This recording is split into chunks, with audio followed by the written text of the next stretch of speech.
Thank you for joining us again at the University of Karate. Once again, we've come to examine the history, the principles, the techniques, the science, even some of the cultural issues that play into the martial arts. We are again with Sensei Mike Biddle, and we're continuing our conversation, a series of conversations dealing with self-defense, principles of deploying and using techniques. And we have, again, a very interesting topic that we're dealing with. A question I'd like to pose to those that are listening to today's message is, what style of martial arts are you claiming and training in? Now, somebody said one thing, somebody mentally said another. That's fine. Now, if someone saw you in a sparring match or in a real live use of your art, quote-unquote art, what would they see? The reason why I ask those two questions is because many times we see that many people, when they look at the martial arts they learn, especially those martial arts that have kata or kwan, or whether you're a kung fu karate person, whatever you're drilling, are you training, are you developing the muscle memory and central nervous system and the reflex to do those movements? Sensei Bill and I had a number of conversations a while back about his interesting journey with Uechi-ryu and how the circular stand-up style of Uechi-ryu, the open-handed standing position, ready position, which you don't usually see in most martial arts, especially Okinawan karate, is very rarely used. Most people use a point sparring, side horse stance type of bouncing situation. You very rarely see people use the knee strikes, the one knuckle strikes, the snapping side kick, the circular blocks and elbow strikes of Uechi. But this is nothing just unique to Uechi. This is seen in Shotokan, where a lot of people do not use a lot of the techniques that we see in the kata, the special blocks and so on. It seems like a blur of motion and maybe one or two techniques being used. We want to talk about that today and really examine the idea of what style do you practice, and when it comes to actual sparring and actually using it, what style are you actually practicing based upon what you definitely use? We'll let Sensei Bill jump in and give some of his history and some of his thoughts on the idea.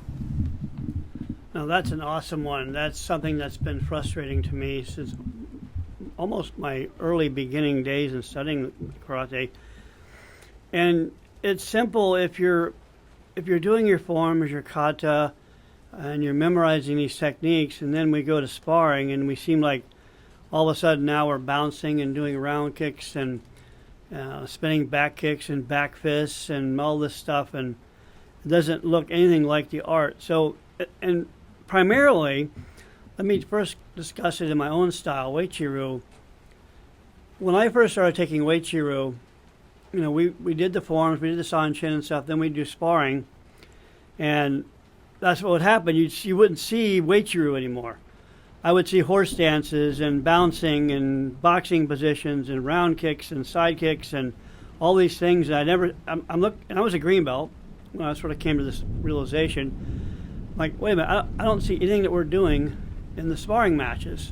I just see point fighting or whatever they've seen on TV or kickboxing or whatever. And again, that's not a knock against that. All I'm saying is, if that's what's your style. So I had a great sensei at that time. I mentioned before in a prior video, him and I worked out a lot together, and we trained after hours and things. But I came to him with one of the craziest things that he's ever been presented with. And I said, Sensei, I'd like to be excused from sparring for 3 months. He was like, why, you hurt? You got injured? I said, no. Here's what I'm going to do. I've seen that we don't use Uechi-ryu blocks and things in our sparring, kicks, punches. Nobody uses a circle block. I've never seen, if anybody can show me one in a real sparring match, or not a fight, but a sparring match, where two people are actually trying to strike each other in some pads or whatever, if they've ever used a circle block. I've never seen it. So, and even today, after 45 years, I don't see it. So I said, so here's what I'm going to do. I'm just going to work on my forms for 3 months.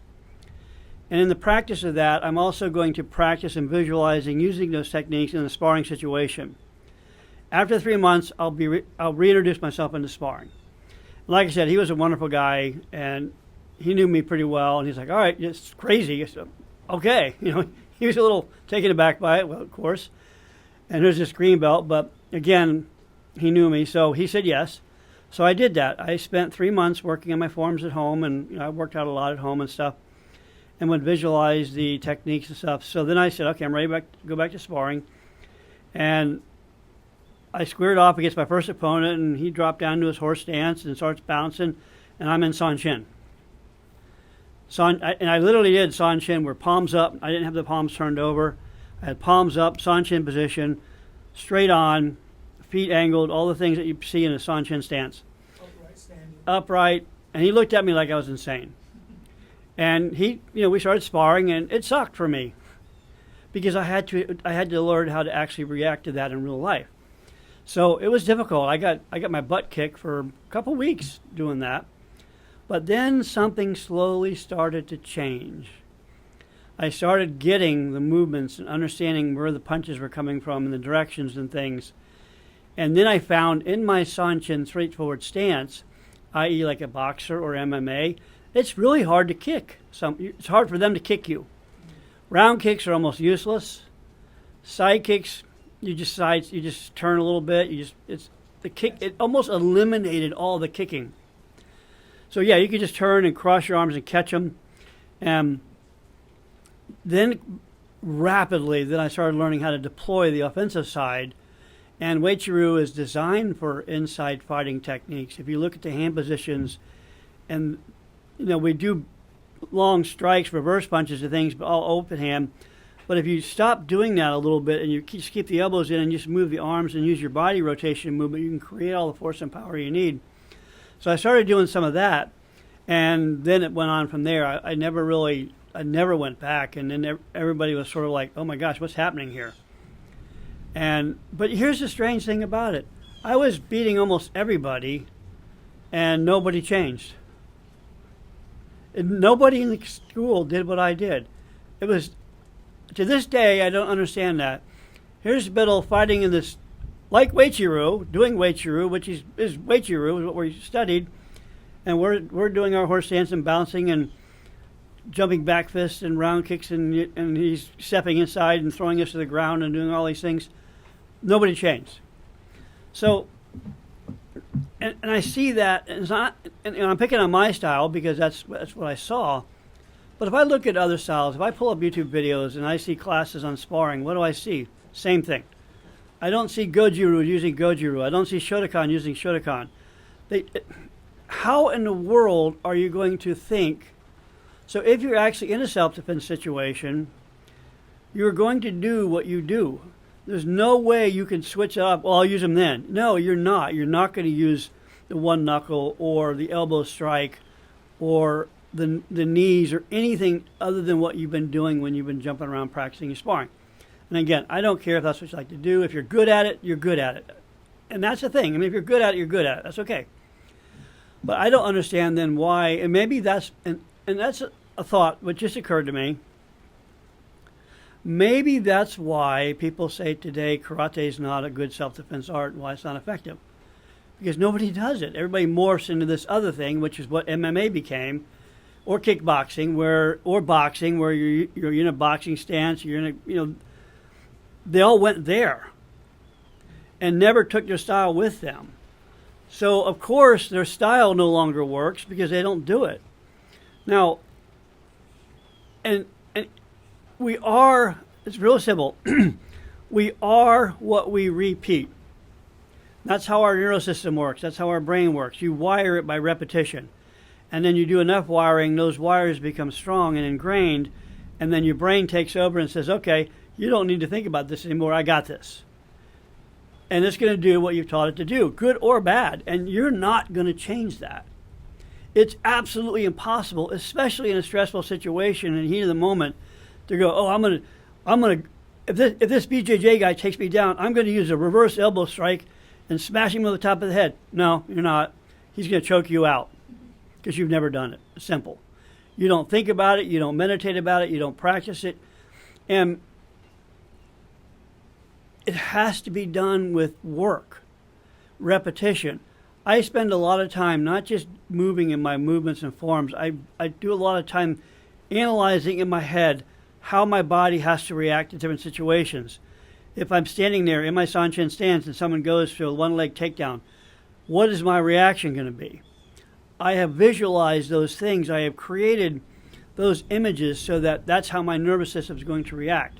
And this has been over decades of time, not just a week. You can't do this in a week. You can't do this because one time you thought about it. You have to be thinking about this stuff and using it for years. So, as John said, be your style, whatever that style is. And again, if boxing, if that's your thing, then that's what you should do. That's your thing. So a boxer shouldn't try to start kicking people. Anecdotal story. I was in class, and this is after my, let's call it my transition. We had a team of one of the best Taekwondo point fighting teams in the country came to our school.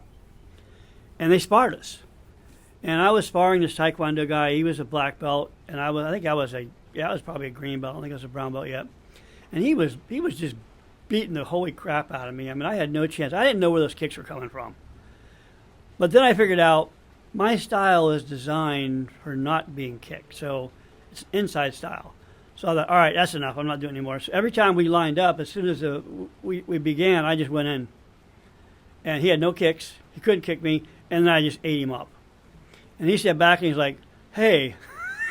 He actually looked at me and went, hey, what's happening? I said, you're kicking my butt. I'm not doing it anymore. I'm staying inside. So though he actually bowed out after that. That distance. Yeah, because it's distance. And again, I'm not saying that's kicks and all that, Taekwondo and all that is bad, but you have to understand what you're good at is what you're good at, and then you have to make that. See, as soon as I rushed in, he had to make the connection like, oh, I have to make sure he can't. So that would be his adjustment to make, and maybe he went back and did that. I don't know. Maybe he said, all right, well, this isn't going to work if someone just rushes in on me. Because I literally just ran into him. Ran right into him with my arms out and just started doing punching and stuff. And again, like John was alluding to with the strikes, we can't, Uechi-ryu has finger strikes and one knuckles and palm strikes with the thumb exposed, toe kicks, those things. You have to be able to use those. Now, I did use those in sparring, but I made sure I was controlled. So I would take a one knuckle punch and I would drive it into the shoulder. Not hard enough to hurt, obviously. It's just like when you're doing sparring, you're not hitting full power. You're just tapping. But I would do it so that I hit the target, and I also do it so that when I hit the target, I had the right technique. And you have to train for the accuracy.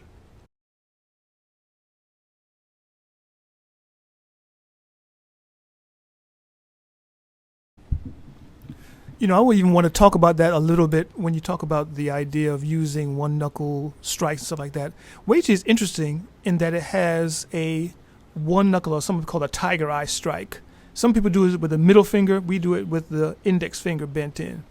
Also, the big toe is used as a striking point. Again, all these are hit pressure points. You have to really ask yourself how viable is that for a sparring situation to use these pressure point hitting type of toe and foot strikes. Also driving in with the elbow.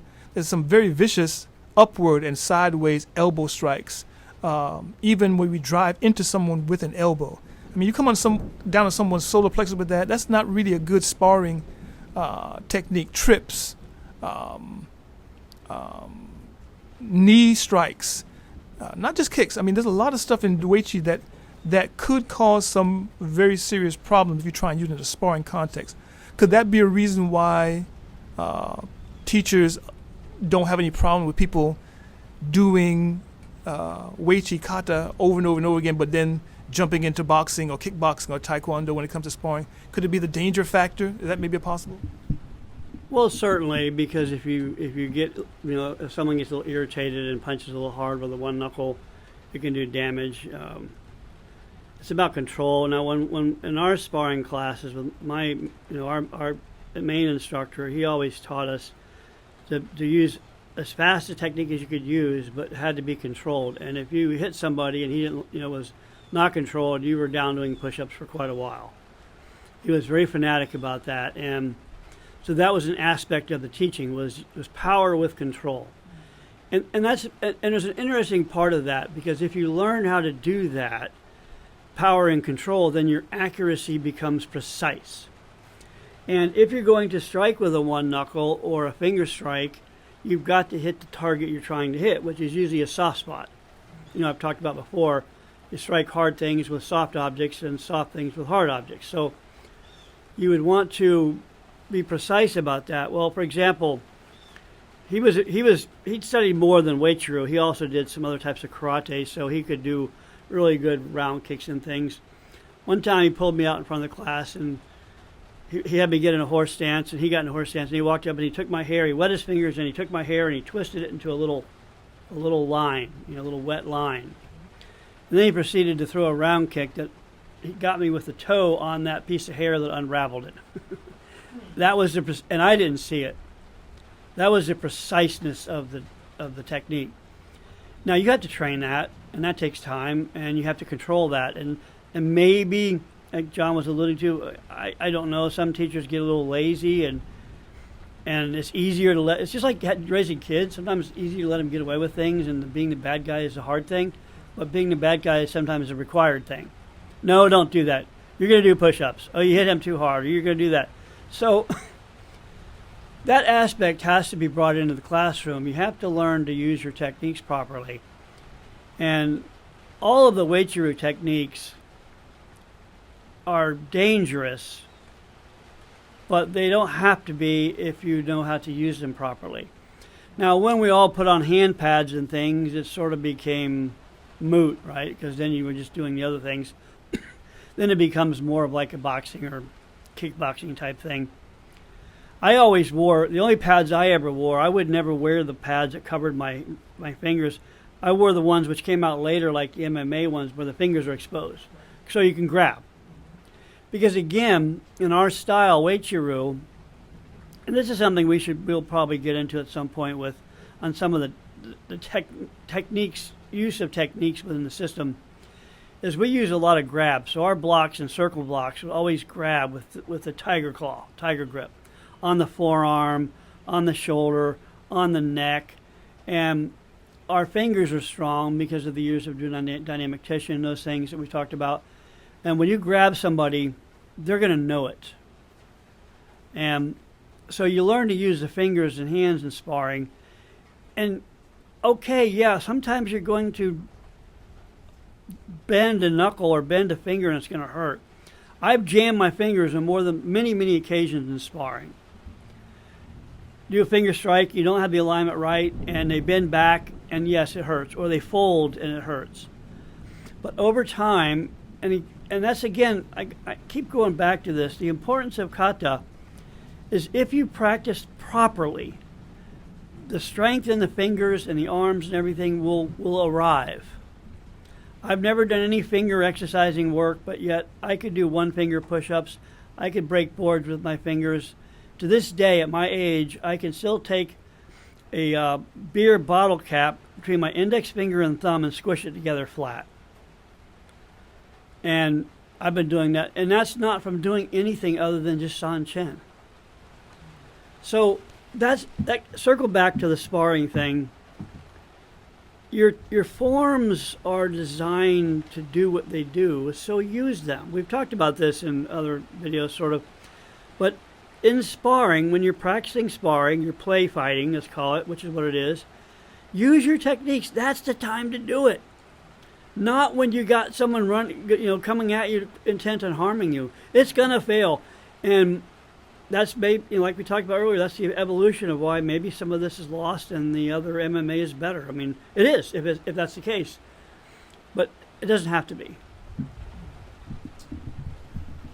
Well, again, a conversation that really needs to be had, not just here between the two of us, but even among other martial artists, other people, other schools, of asking yourself the question, what style do you actually practice? Do you do Goju kata, teach them in your Goju classes, but you're actually drilling taekwondo, boxing, or kickboxing? I mean, because again, those different styles have their successful, useful techniques, but what is useful and unique about Goju-ryu? What's unique about Shito-ryu or Shotokan? What are those unique principles and techniques that are unique to them and how they're deployed that are being lost because we're just doing a point fighting, sparring type of game as opposed to really drilling those techniques? We're just studying Bunkai or Kumite just for a belt and then leave it right there. There needs to be, as Sensei Mike says, there needs to be an actual drilling and repetition in these things so that while we're carrying on the art, we're losing it at the same time. That should not be. Let's not carry on the art while still losing it. You're with the University of Karate, and again, we're continuing our study into the various principles of martial arts, and we're looking to see you again at our next audio. Please like this video. Please continue this conversation in the comments. Please leave a comment, ask a question, engage with us, and also subscribe to this channel. You're with the University of Karate, and we'll see you again next time.